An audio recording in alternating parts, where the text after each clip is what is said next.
All right, this is tutorial number 1 of process journal number 2, graffiti and street art. We've already gone over the disclaimer in the first introduction video, so let's get started. I'm going to be reading to you a lot today from a book, but I'll also be lecturing and just talking to you as well. So feel free to pause as needed. I'm going to let everybody watch this on their own and then come back to discuss it. So people who do not actively write graffiti tend to know very little about it, from graffiti terminology to the ability to read graffiti letters, and from recognizing innovative and individual ideas to judging the quality of a style. The majority of society has no idea. Many accept it as a phenomenon of especially Western civilization, but are uninterested in its roots or artistic quality. This ignorance, together with the illegality that is still connected with some forms of graffiti, shrouds it in a sense of mystery, as if graffiti were some secret for art insiders only. For sprayers, such as background knowledge is essential in order to understand the concepts of graffiti culture and meet with the accepted standards for graffiti style. Only by viewing graffiti within its context can it be understood for what it truthfully is, an expression of human desire to create something lasting that will be noticed and hopefully admired by others.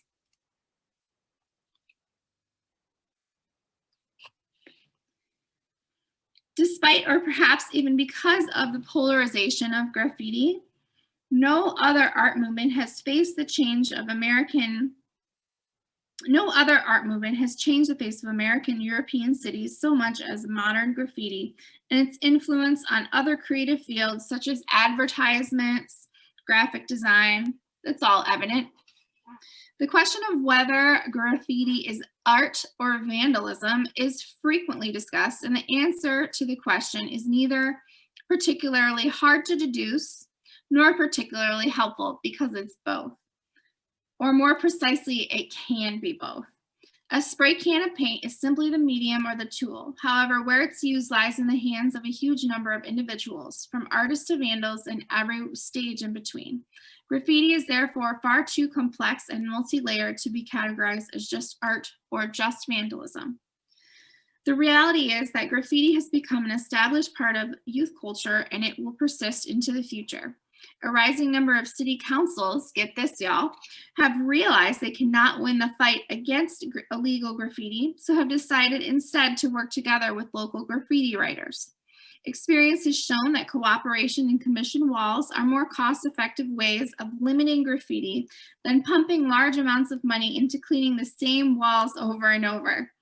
As part of such schemes, respected artists are commissioned and given space for expressing themselves with legal designs on frequently tagged walls. The results are complex and colorful murals that are more often than not appreciated by the public and stay untouched for a long time. The sprayer is content with their work, and the city council saves the money it would have spent on cleaning, at the same time improving their image by supporting young people. Awesome.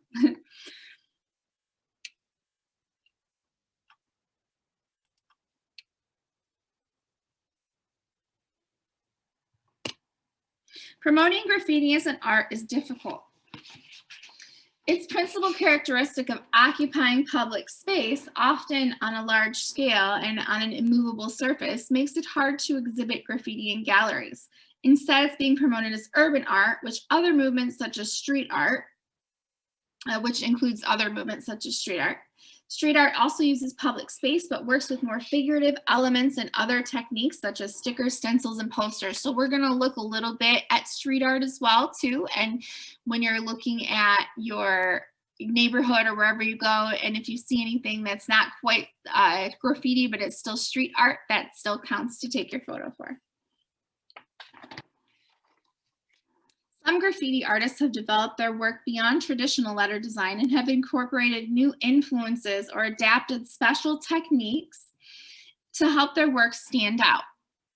Some of them can be seen on this slide, including Banksy from Britain, As Genios, and I'm really trying on these pronunciations here, from Brazil, Dime from Germany, and Shepard Fairey from the United States. All are artists with backgrounds in graffiti who have gone on to become world famous. Their works now sold in best galleries and auction houses. So I I don't know if any of you make the drive out to Detroit at all, but on 94, there used to be, I think maybe I still see one of them up there, were some Shepherd Ferry billboards that were all over, and they said different things on them. I think one of them said like manifest density, which is like manifest destiny, but it didn't say that. It said density. I remember very specifically reading density. But the Shepherd Ferry had some posters all over Detroit on billboards. And so if you ever see like the Obey clothes, I know sometimes different stores have like Obey lines that are out. That's all Shepherd Ferry's artwork. That would be like my dream, is to make cool, weird illustrations and have people wear them on their clothes and have them on posters. That sounds like the dream come true.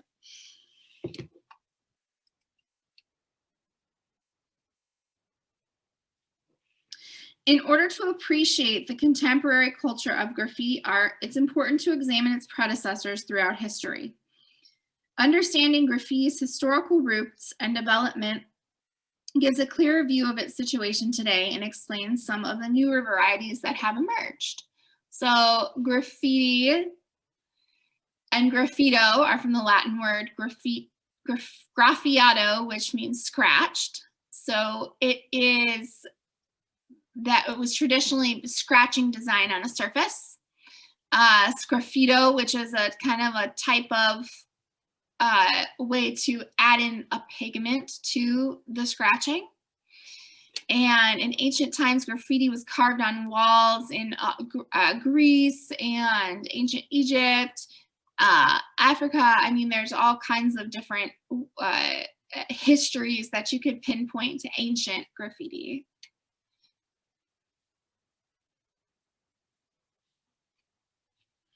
Graffiti is by no means a modern invention, rather it's something deeply rooted in our history.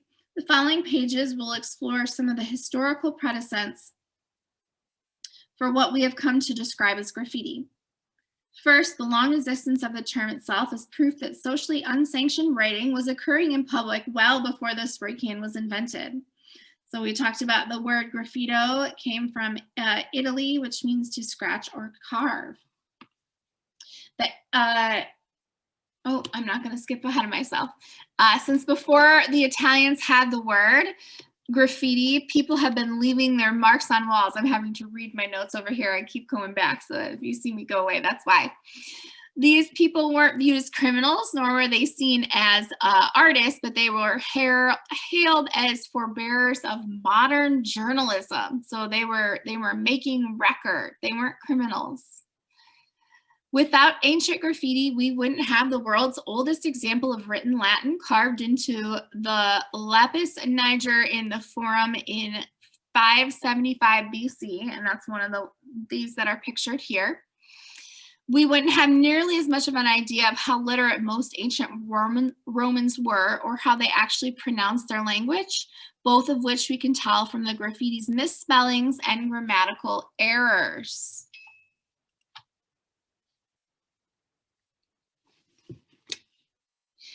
The ancient Greek alphabet is considered to be, by many, to be the first true alphabet. It contained letters for both vowels and consonants, as well as linking distinct letters with speech sounds rather than using symbols to represent words.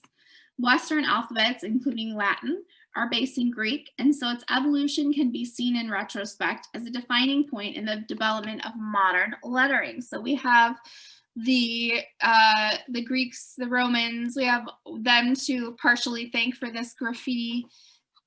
On the top, you have a piece of political satire, Roman Graffito by Peregrinus, perhaps the first satirical cartoonist.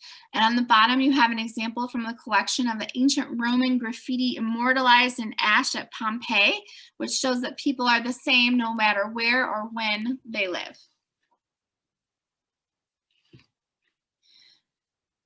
Almost every era has its own characteristically ornate letter style, and we call this calligraphy. The term is derived from the Greek kalos, beauty, and graphein, to write.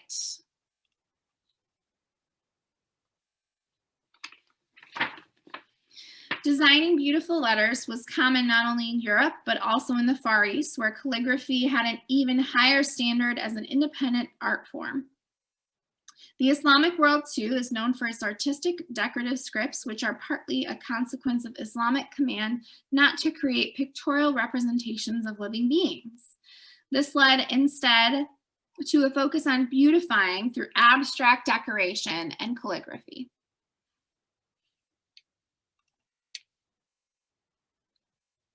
The first real graffiti artist to tag, which is to paint your name on a public location, was Joseph Kieselak of early 19th century Vienna. Except for the fact that he used a brush and not a spray can to write his name, he meets all the criteria for a tagger. Kieselak traveled around the Austrian Empire, painting his signature, often accompanied by a date, on walls and rocks in order to be famous or at least notorious. Some sources claim that a bet triggered his tagging spree, and others say it was heartache that made him do it. Whatever the reason, his craving for recognition reputedly earned him an audience with the emperor, who had him called to the court and advised him to stop signing. Kieselak had not only written on public walls and rocks, but also on chapels and imperial buildings. With Edward Seymour's invention of the spray paint can in 1949, new possibilities arose. Pressurized cans were faster and more effective than brushes, and they worked on uneven surfaces. With these advantages, it wasn't long before the first American spray can graffiti emerged. Early tags appeared on trains that rolled through Los Angeles in the 1940s and 50s, but local reputation, but only in the 1960s was it that Cornbread, who is pictured here, from Philadelphia, gained a considerable local reputation for tagging. Supposedly, he tried to attract a girl's attention by writing his nickname all over her school and along her way home. Later, he widened his focus to stations, bridges, and buses throughout the city. Even when his plan worked out, Cornbread couldn't stop tagging, and they split up after a short time. The girl of his dreams apparently unable to cope with his obsession for leaving his name everywhere. So the reason he started dating her was also the reason they broke up. Isn't that funny, y'all? Also noted graffiti taggers artist is Gerard, and I'm very bad, so I'm going to just say Gerard's name there, and then Harold's name on the bottom there. They should be mentioned as pioneers for use of the spray can in urban centers in 1970s Europe. Their early forms of urban art created simple yet characterful line drawings in public spaces, works that still remain influential to modern graffiti artists. The clear conclusion is that graffiti is not a recent phenomenon, but actually part of a timeless human urge to leave something lasting that carries a message to others. Modern graffiti is just another variety of ancient tradition of individuals communicating through letters in a public space.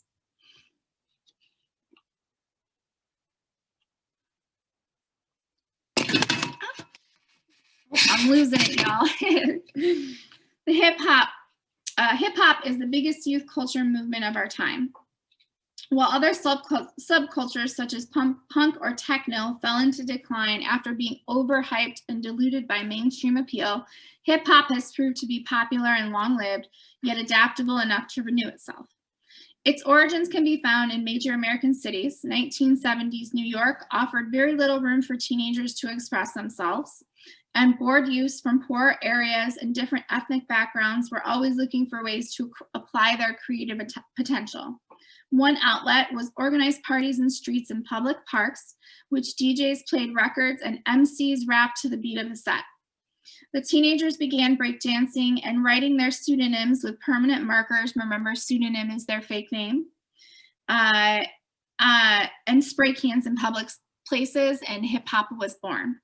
One of the first and most influential modern graffiti writers was Taki 183, a New York pizza delivery boy with Greek roots, whose tag was a combination of his nickname and the number street he lived on.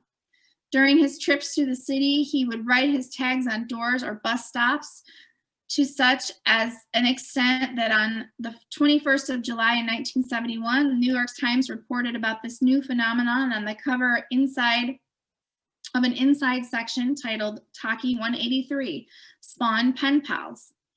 The title ran, "Many were inspired by Taki and took up the hobby.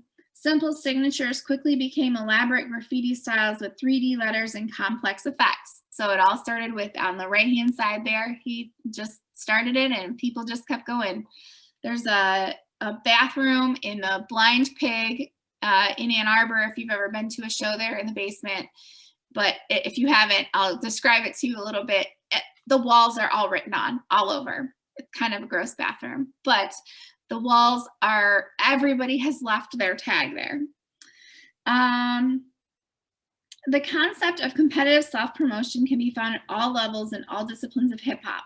The aim is to present your skills through your dance, language, or visual art, and the quality of the piece represents the artist. More precisely, it represents his or her adopted hip hop identity. Graffiti writers are always trying to make their names better known and visually more impressive. Hip hop has made its way across the Atlantic with the help of American soldiers based in Europe, and probably more importantly, through increasing exposure to cinema. The movies with the biggest impact on the European scene were Style Wars, 84, Beat Street, which is shown here, 85. I'm sorry, Style Wars is 83, Beat Wars is 84, and Wild Style was 83, which remained popular in the hip hop scene because of their documents of the time, illustrating the beginnings of the graffiti movement in New York.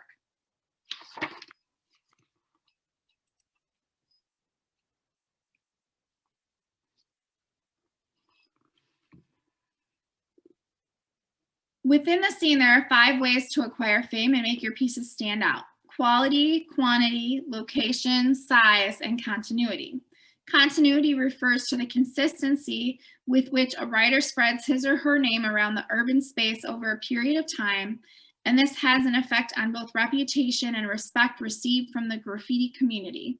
If a tag reappears over many years, then the name will begin to stick in the mind of the onlooker. I'm sure maybe you have seen some tags in Ann Arbor that you are familiar with. I happen to know a person long ago that I met in my younger days that was a graffiti artist in Ann Arbor, and I have seen his work all over Ann Arbor, his name all over, and it's actually on a sign, the Scioto Church sign on 94. So if you drive on 94 a lot and you see that Scioto Church sign where you go under the bridge where people sometimes put signs, his name is on there, and he's kind of tagged all over Ann Arbor. So the continuity, let me get back to where I was before, y'all. I got distracted. If a tag reappears over many years, the name will begin to stick. This is kind of a productive stamina. So you just continue to tag your name on things, not you, but the artist. In order to achieve recognition within the scene by legal means, your focus should be set on artistic merit of your graffiti. So I'm going to go through these next artworks. I'm going to start to flip through some slides because we have a bunch to look at and continue to read to you. I want you to think about these 5 things: quantity, quality, location, size, and continuity. Most of the artwork that we're going to look at is, all of the artwork, I should say, that we're going to look at can focus on these things. So just think about it and look at the cool artwork. Enjoy yourself with this. Many young writers who spray illegal graffiti stop their careers after being caught, and this is another reason why doing graffiti legally doesn't necessarily mean less fame in the long run. Usually it's the only way to enjoy the hobby for an extended period of time without facing severe consequences. So go in legit. So all of these are from a book that I have. The other book, which has a lot of good graffiti images, is the World Atlas of Graffiti Art. So I have some major graffiti artist names on there as well as their artwork. I'm going to continue reading now. The quality of a graffiti piece is for the most part determined by the style of the letters, followed by the effects and the color combinations applied to them. Style is the highest quality criterion within the scene because a good style can do without effects and colors, whereas you cannot make up for a weak style, even with the best colors and effects. Think about that. So having a style is really important, is what they're saying here. It's expected that every writer should develop a personal style and not copy too obviously. Every artist is an individual with strengths and weaknesses, and no one's graffiti can be perfect. However, it's expected that an artist who wishes to be taken seriously will consistently try to improve and adapt his or her individual style and skills. Initiative and creativity are the two most important characteristics of a good graffiti writer. There should be a common respect among writers for each other's work. Even at legal walls or halls of fame, as they're often called, painting over another writer's piece is acceptable only when the older work is already defaced or time-worn, or if the new piece is better than the work that's being covered up. So there was a couple of years ago in Ann Arbor, it was more than a couple of years ago, it was a while ago, I think it was like maybe 10 years ago. The piercing place downtown was owned by a different person. It used to be Pangea. It's now a different place. It's down by Sam's in downtown Ann Arbor, and it had a beautiful mural that some artist had painted that was done for the piercing place. And then somebody came along and they tagged on this beautiful mural, which it's like a no-no. People were like, why did you do that? They tacked like, remember the 5th of November on it. It was in red. I remember it. I actually saw it. I went and saw it. Somebody told me about it and I went down there before it got covered up. So I got to see it. Some of you, I don't know if you're old enough to remember that, but it was pretty interesting because there was a big debate over painting over someone else's work. So we're going to continue now. There's a strong sense of solidarity and team spirit exists within graffiti writers, and many become good friends and make crews and join forces. There's advantages of being part of a crew. So you have a network and you have people looking out for you.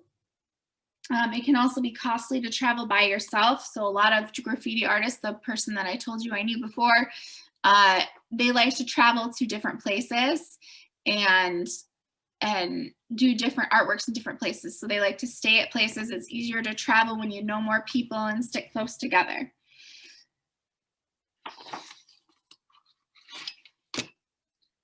The motivations for painting graffiti are just as numerous as a variety of letter styles that can be sprayed.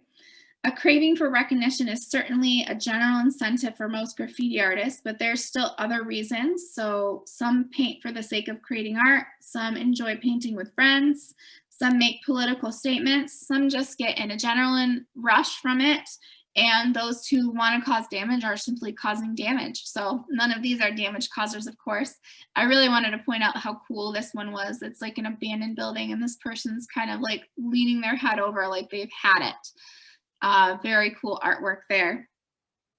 When discussing modern graffiti, it is no longer appropriate to use the title hip-hop graffiti.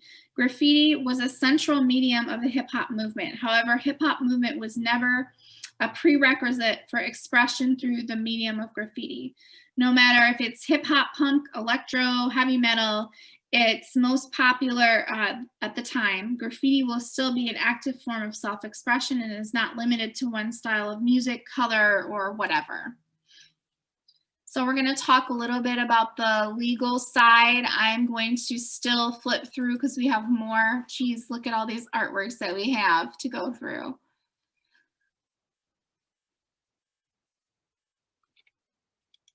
Painting on property illegally is criminal damage, y'all, and something the police officers track.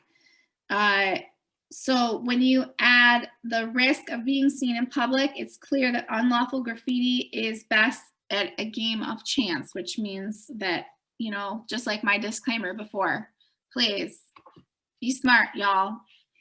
The goal of me teaching you this is not to show you, you know, tell you to go out and tag things. It's about appreciation of street art, okay, for what it is. Remember that graffiti is only legal if it is an explicitly legal wall or a hall of fame. And I'm going to go show you this list of what's legal, what's not legal in just a moment, but I'm getting through the rest of these artworks. And you can go back to the presentation and take a look at this anytime that you want. Graffiti is only legal if you are the owner of the wall.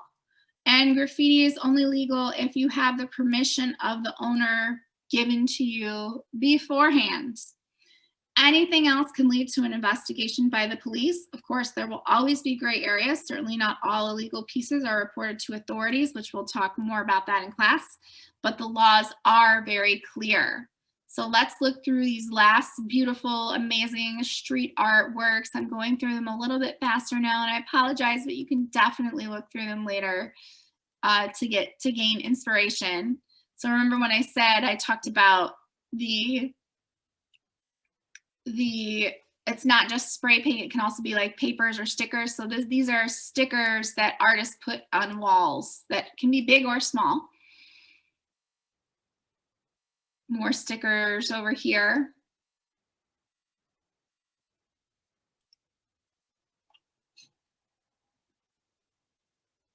Oh, I was going to go over the definition. Let's do that. And then we'll come back to the legal stuff. All right, we'll talk a little bit more legal stuff at the end. So the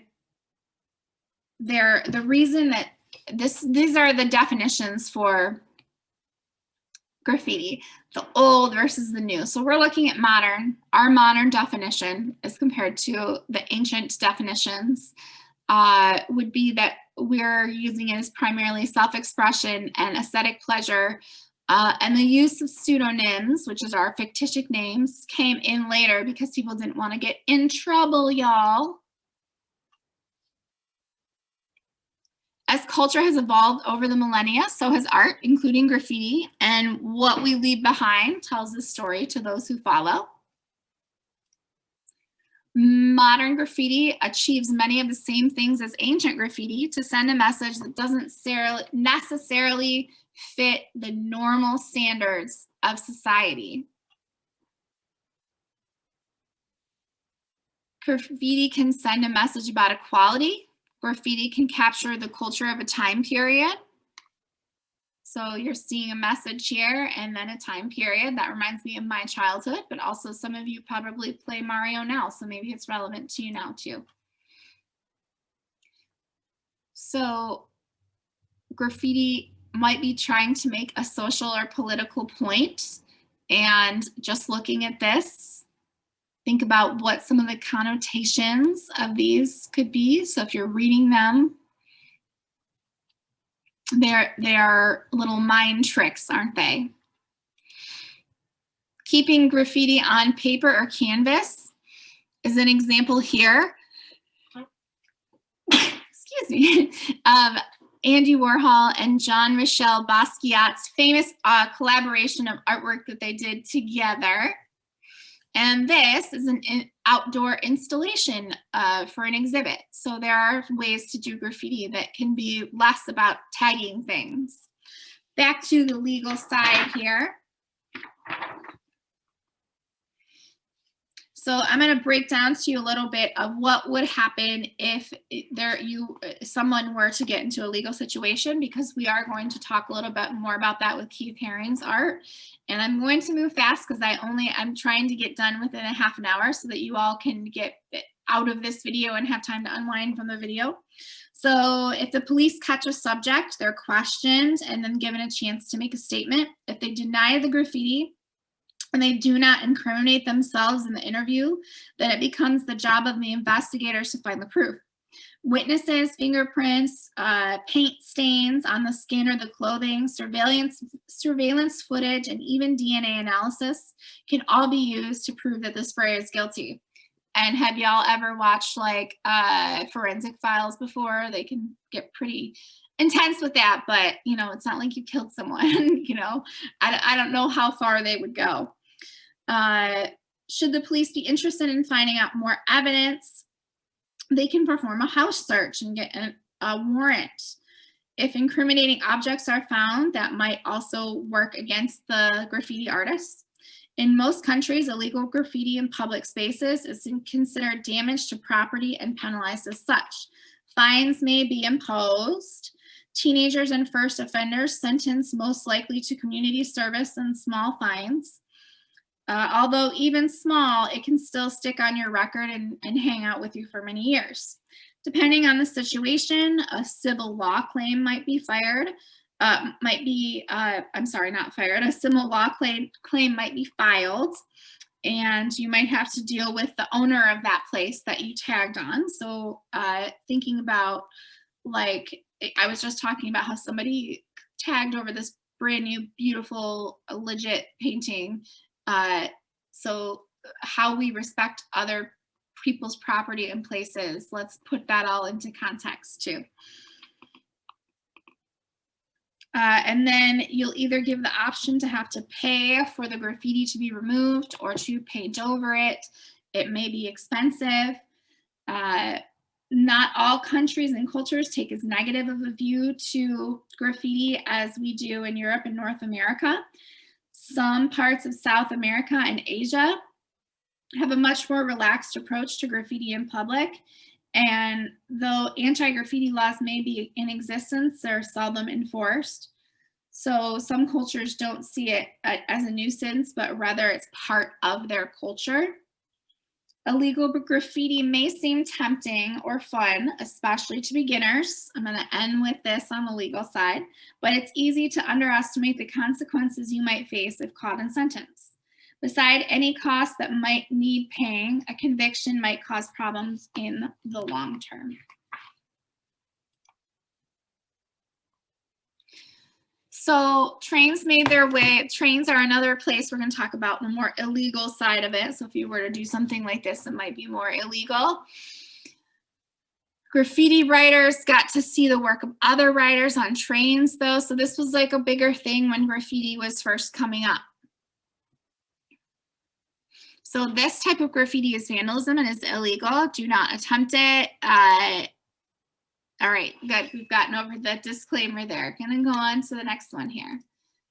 So where have you seen graffiti around? I said before, Graffiti Alley. This is it. This is me with my students in 2019. When we're in person, I take my students every semester, whoever wants to go in my art classes, to downtown Ann Arbor, and we walk around, we take photos, we just kind of enjoy ourselves and see art, and go to the art museum, eat good food. So that's what we were doing here. And I just love this photo because, for one, I miss it. But check out all this marvelous graffiti in Ann Arbor that nobody gets in trouble for.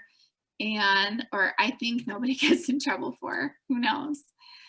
All right. The rest is going to be up to us. So now that you've watched through this video, you're going to come back to class, and we're actually going to do this together. So after you read this article, you'll come back and we'll talk about graffiti, and we'll talk about this article, and then we'll have a chance to decompress in small groups because this was a lot of information, y'all. So let's move on.